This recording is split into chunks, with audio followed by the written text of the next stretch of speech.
ओम शांति। आज प्यारे मीठे भगवान की मीठी मुरली मंथन की डेट है 13 मई 2021।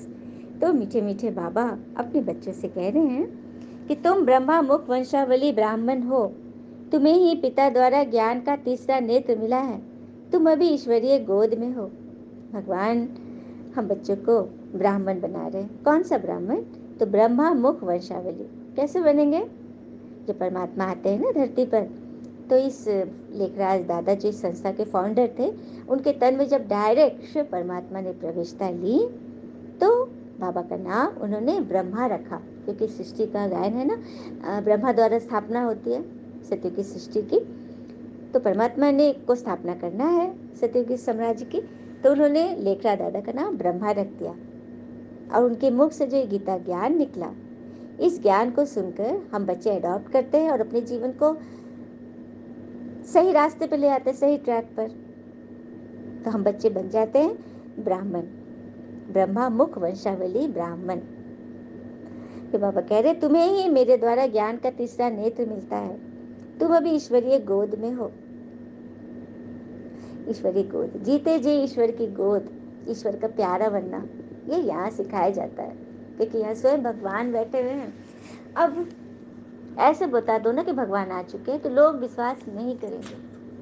लेकिन जब टू लेट लग जाएगा ना, लास्ट का समय हो जाएगा, तो सभी भागते भागते आएंगे। कह रहे ब्रह्मा कुमारियाँ कहती थी कि भगवान आ चुके हैं, भगवान शांति सुख का वरदान देने आए, तो हमें भी शांति चाहिए, हमें भी शांति चाहिए। बाबा ने तो कहा है, अभी नहीं सुनते हैं, लेकिन आगे चलकर सब आएंगे तुम्हारे पास, क्योंकि एकमात्र यही दरवाजा है जो सबको शांति सुख की अंजलि देगा। बाकी दुनिया में जितने भी संस्थाएं हैं, जितने भी साधु संत, जितने भी फॉलोवर हैं, सभी भटक रहे हैं, मन से सभी भटक रहे हैं। थोड़ा भी दुख आया कि बस मन की स्थिति गॉन। तो तुम बच्चों को बहुत बड़े बड़े काम अभी करने हैं, तो उसकी प्रैक्टिस अभी से करो। अभी यदि योग बल जमा करते जाओगे, उसमें पक्के रहोगे, तो आगे भी उस पेपर में तुम सबका कल्याण कर सकोगे। आगे तो पुरुषार्थ करने का समय नहीं मिलेगा, क्योंकि भीड़ इतनी लगी रहेगी ना। कैसे डॉक्टर के यहाँ भीड़ लगी रहती है ना सीजन में, तो अभी सीजन चल रहा है, लास्ट का समय है, प्रकृति का हलचल चारों तरफ से आएगा। तो उस वक्त की स्थिति को इमेजिन करो, कितना काम तुम्हारा बढ़िया रहेगा। तुम सबको सुख शांति की अंजलि देने वाले हो, मसीहा हो, दाता हो। कितनी बड़ी बात है, कितने सौभाग्य की बात है ना। प्रश्न, अद्वैत राज्य जहाँ दूसरा कोई धर्म नहीं, उस राज्य की स्थापना का आधार क्या है? तो उत्तर, योग बल। बाहुबल से कभी भी अद्वैत राज्य की स्थापना हो नहीं सकती। वैसे क्रिश्चियन के पास इतनी शक्ति है, वो अगर आपस में मिल जाए तो सारे विश्व पर राज कर सकते हैं, परंतु ये लॉ नहीं कहता। विश्व पर एक राज्य की स्थापना करना भगवान का ही काम है। अद्वैत राज अर्थात सत्युगिक स्वर्ग की स्थापना किससे होगी? योग बल से। बाहुबल से तो हो नहीं सकती, क्योंकि यहाँ लड़ाई झगड़े की तो बात ही नहीं, कोई हिंसा की बात नहीं है। यहाँ तो शांति में रहने की आवश्यकता है। गीत है आज का, छोड़ भी दे आकाश सिंहासन, अब धरती पर आ जा रे। बाबा के बच्चे बाबा को पुकार रहे हैं कि भगवान अपना आकाश सिंहासन छोड़कर आ जाओ। बहुत भीड़ पड़ी है दुखों की, इनसे छुटकारा दिलाओ, हमें जीवन मुक्ति की ओर ले जाओ। तो किस तरह से भक्त आत्माएं भगवान से गुहार लगाती है, ये छोटा सा प्रसंग हमें बहुत अच्छी रीति समझाता है। एक बार की बात है, श्री कृष्ण की बाल लीला वाला प्रसंग है, तो सबको याद आ गया ना, श्री कृष्ण का छोटा सा रूप। एक बार की बात है, श्री कृष्ण के बारे में तो पता ही था कि वो बड़े नटखट थे।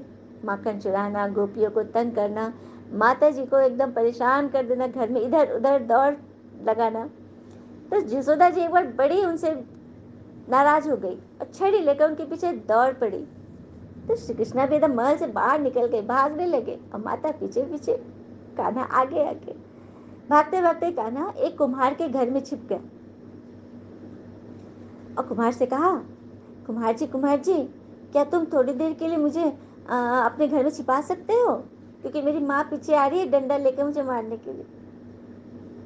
तो कुम्हार ने जब कृष्णा को देखा तो पहले ही समझ गया कि तो साक्षात पर ब्रह्म है। तो उन्होंने मुस्कुराते हुए किसान के कुम्हार के पास बहुत बड़ा एक घड़ा उसने बनाया था, हाँ, उसमें अंदर डाल दिया उनको, छुप गए। और फिर जब यशोदा माता आई तो उन्होंने पूछा कुम्हार से कि सुनो, मेरा कान्हा इधर दिखाई दिया है क्या? तो कुम्हार ने कह दिया कि नहीं माता, कान्हा जी तो इधर नहीं आए हैं। तो माता अपने दूसरी दिशा में चली गई।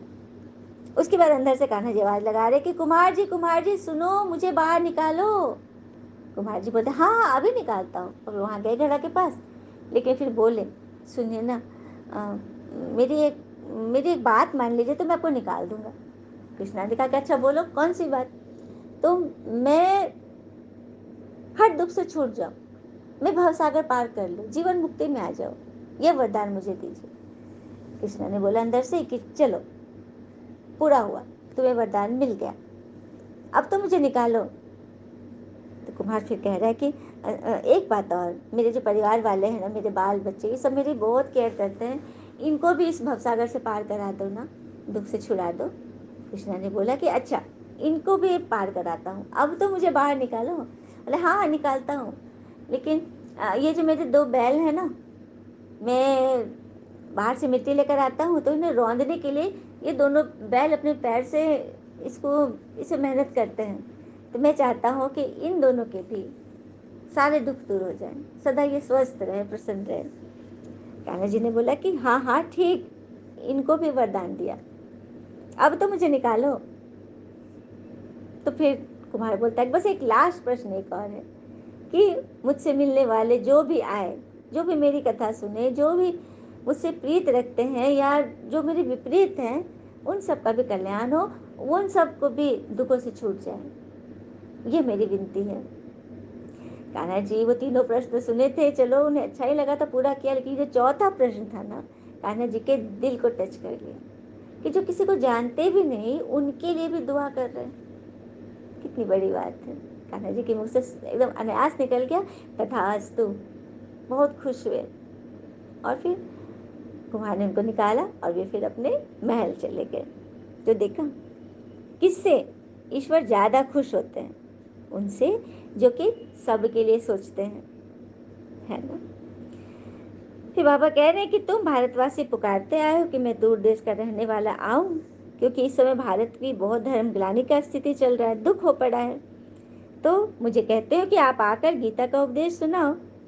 गीता के लिए कहते हैं ना शिव बाबा आइए, क्योंकि वो सबके पिता हैं।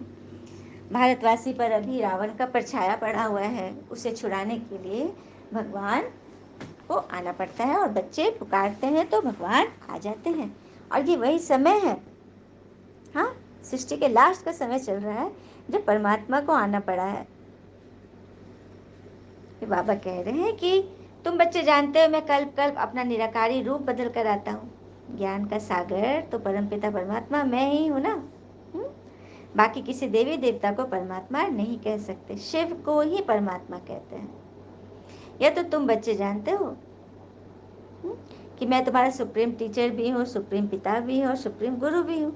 बाकी दुनिया में जो पिता होते हैं वो पिता हो गए, पिता हो गए बच्चे का, और दूसरा टीचर, टीचर तो कोई और बनेगा ना स्कूल में, उसका पिता तो टीचर नहीं होगा ना।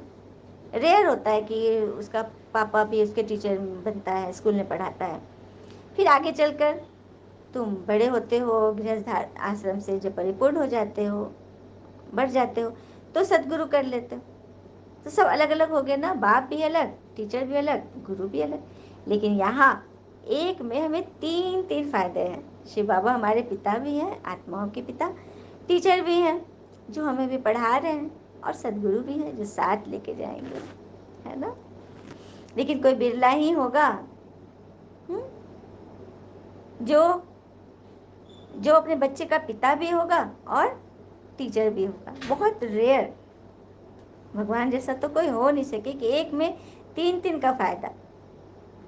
कि पापा कह रहे कभी तुम पुरुषार्थ करते हो राजयोग सीखने का, पिता तुमको ज्ञान का तीसरा नेत्र दे रहे हैं, जिससे तुम सब कुछ समझ जाते हो कि आगे क्या करना है, कैसे करना है। जो हुआ अच्छा हुआ, क्योंकि तुम भी एक आत्मा हो, परंतु तुम अपने को आत्मा नहीं समझते। आत्मा ही पिता को याद करती है, दुख में हमेशा याद करती है, कहती है हे भगवान, हे रहमदिल बाबा, हम पर रहम करो। रहम मांगते हो क्योंकि वह पिता ही नॉलेजफुल, ब्लिसफुल, प्योरिटी फुल है। अब देखो, जो हर एक चीज में फुल है, फुल अथॉरिटी जिसके पास है, उन्हीं से न कोई मांग नहीं करेगा। कुछ भी हक से उन्हीं के पास जाएगा ना जिसके पास है।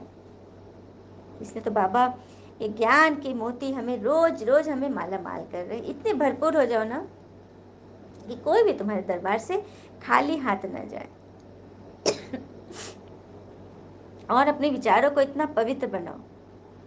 कहते भी है ना कि आवाजों में तो हर किसी के ताकत होती है, अब अपने विचारों को भी थोड़ी सी ताकत देनी चाहिए। विचार में ताकत होगी, संकल्प में ताकत होगी, तो संकल्प से ही तो सृष्टि होती है। और कहते भी हैं खुशी थोड़े समय के लिए सब्र देती है, लेकिन सब्र हमेशा के लिए खुशी देता है। तो हमें अच्छा, मीठे मीठे बच्चों प्रति भगवान की नमस्ते। हम बच्चों की भी प्यारे शिव पिता को नमस्ते। और बाबा दिल से सभी आत्माओं की तरफ से आपको वेरी वेरी गुड मॉर्निंग। धारणा के लिए मुख्य सार है, पहली पॉइंट, अपने इस अमूल्य जीवन को रूहानी सेवा में लगाना है। खास भारत आम सारी दुनिया की सेवा करनी है। दूसरी पॉइंट, अपना सब कुछ सफल करने के लिए डायरेक्ट ईश्वर अर्थ अर्पण करना है। डायरेक्ट, अब सब काम हमारा डायरेक्ट होना चाहिए। भक्ति में तो हम इनडायरेक्ट करते हैं ना। बस फोटो दिखा, मूर्ति देखी, बस कहना चालू, हे भगवान, हे ईश्वर, हे देवी देवता। लेकिन वो कौन है, कैसे उनकी इतनी महिमा हो रही है, क्या वे करके गए, ये तो किसी को पता ही नहीं। और कब किए पता है, इस संगम पर किए हैं। देवी देवता इस संगम पर हमें भरपूर करके गए हैं। जब पढ़ाई पढ़ रहे हैं और रियल में चैतन्य में वो किसी की माँ बनकर सबका ख्याल कर रही है और सबको ये कहती है कि आप चिंता मत करो, ईश्वर का हाथ बहुत बड़ा है, ईश्वर हमें हर तरह से मदद करते हैं। तो ऐसा कहने वाले बच्चे ईश्वर के सच्चे साथी होते हैं। अपना सब कुछ सफल करो, डायरेक्ट ईश्वर अर्पण करो। रूहानी हॉस्पिटल व यूनिवर्सिटी खोलते जाओ। रूहानी हॉस्पिटल मतलब आप आत्मा का इलाज करते हो। दुनिया में तो शरीर का इलाज होता है, लेकिन आज शरीर के इलाज में भी साइंस फेल हो रहा है। डॉक्टर को भी समझ में नहीं आ रहा, हाथ पे ढीले हो रहे, डॉक्टर लोग खुद ही रफा दफा हो रहे। तो जब साइंस की हार होती है ना, तब साइलेंस अस्तित्व में आता है। क्योंकि जब तक साइंस का बोलबाला रहता है, घमंड रहता है, तो साइलेंस, ईश्वर पर कोई विश्वास नहीं करते। हाँ, एक नाम है, रोज हम घरों में अपने पूजा आरती करते हैं, तो बस एक रिचुअल के जैसे, एक रूटीन मात्र। डेली गए, जल चढ़ाया, टीका लगाया, फूल चढ़ाया, भोग लगाया, घंटी बजाए, आरती की और फिर वापस नियम प्रमाण करते हैं। अब समय आ गया है कि ईश्वर को दिल से याद करें, क्योंकि वो आ चुके हैं। वो हमारी हर सेवा का फल देने के लिए आ पहुंचे हैं। और ये संगम योग एक एक सेकंड हमें ईश्वर से मिलाता है। यदि हम दिल से उन्हें याद करें तो एक सेकंड में हाजिर हो जाते हैं। चलिए, वरदान के रूप में हम भगवान को याद करते हैं। मन ही मन अपने दोनों भावों के बीच में अपने मन को एकाग्र कीजिए। अपनी आत्मा को देखने का प्रयास कीजिए। मेरी आत्मा दोनों भावों के बीच मस्तक सिंहासन पर विराजमान एक चमकती हुई दिव्य लाइट चम चम चमक रही है। और दिल से कहिए, मेरा बाबा, भोला बाबा। हमें निश्चय हो चुका है कि आप आ गए हो, क्योंकि ईश्वर तो गुप्त है ना। तभी तो एक बहुत सुंदर गीत था ना, जो बच्चे भगवान के लिए गा रहे हैं। ए खुदा तू बता, तेरा क्या नाम है, तू है रहता कहाँ, तेरा क्या काम है, क्या है तेरी रज़ा, तू क्यों गुमनाम है, तुझको खुद को छिपाने का इल्जाम है। कितनी सुंदर भाव है ना। बच्चे भगवान से कह रहे हैं कि तू क्यों अपने को छिपाया है, तू क्यों गुमनाम है, कहाँ रहता है, क्या करता है। तभी तो भगवान इन सब के जवाब देने के लिए आ चुके हैं। आपको देखो, मंथन में तो इतनी सारी बातें क्लियर नहीं हो सकती ना, इसमें बहुत सारी ज्ञान की बातें रहती है, डे टू डे आती हैं। लेकिन यदि ईश्वर के बारे में सब कुछ जानना है तो अपने नज़दीक के ब्रह्मकुमारी आश्रम का पता कीजिए और जाकर इन सब रहस्यों का पता करिए कि आखिर भगवान कैसे आते हैं, ऐसी संस्था में क्यों आते हैं, सारी बातें बताई जाएंगी।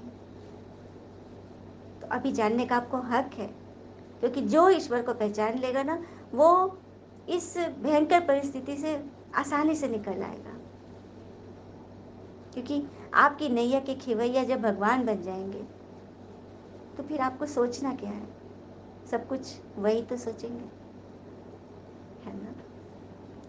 भगवान ने वरदान दिया, संपूर्ण समर्पण की विधि द्वारा सर्वगुण संपन्न बनने के पुरुषार्थ में सदा विजयी भव। संपूर्ण समर्पण की विधि द्वारा सर्वगुण संपन्न बनने के पुरुषार्थ में सदा विजयी बनो। कैसे बनेंगे? तो संपूर्ण समर्पण उसे कहा जाता है जिसके संकल्प में भी जरा भी देह भान न हो। अपने देह भान अहंकार का भी अर्पण कर देना कि मैं फला नहीं हूँ, मैं सो एंड सो हूँ, मैं ये हूँ, मैं वो हूँ, ये सभी संकल्प अर्पण कर संपूर्ण समर्पण होने वाले सर्व गुणों से संपन्न बनते हैं। उनमें कोई भी गुण की कमी नहीं रहती। जो सर्व समर्पण कर सर्व गुण संपन्न व संपूर्ण बनने का लक्ष्य रखते हैं, ऐसे पुरुषार्थियों को बाप दादा सदा विजयी भव का वरदान देते हैं। देखा, भगवान ने विजयी बना दिया ना। तो संपूर्ण समर्पण अर्थात तन मन धन संबंध संपर्क सारे विकार भगवान को सौंप दे और एकदम छोटा बच्चा बन जाए। तो भगवान हमें खुश होकर विजयी भव का वरदान देंगे। स्लोगन, मन को वश में करने वाला ही मन मना भव रह सकता है। अपने मन को वश में करना अर्थात अपने मन को लुभाने वाले में सदा लगा के रखना। क्योंकि अब काम किसका हो गया? भगवान का। क्योंकि हमारे मन को सदा के लिए कौन लुभा सकते हैं? सदा जो शक्तिशाली बना है व्यक्तियों में, मनुष्यों में, तो कोई कितना भी प्यारा क्यों ना हो, लेकिन हर समय वो हमें खुशी नहीं दे सकता। कभी कभी तो उसका मूड ऑफ होगा, थोड़ा सा उसके मुंह से कुछ अपशब्द निकल जाएंगे जिससे हमारा मन मूंझ जाएगा। लेकिन एक ईश्वर ही है जो हमारे मन को जब भी हम उनके दरवाजे पर दस्तक दे, वो हमें प्यार से गले लगाकर शक्तियों से भरपूर करते हैं। अच्छा, ओम शांति। शुक्र मीठे बाबा, वो बाबा के प्यारे प्यारे बच्चे।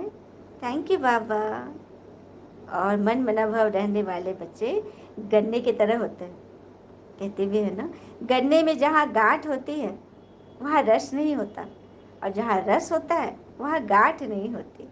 तो अपने जीवन को हमें ऐसा ही बिना गांठ का रस वाला बनाना है, मीठा मीठा। All is well always. ओम शांति।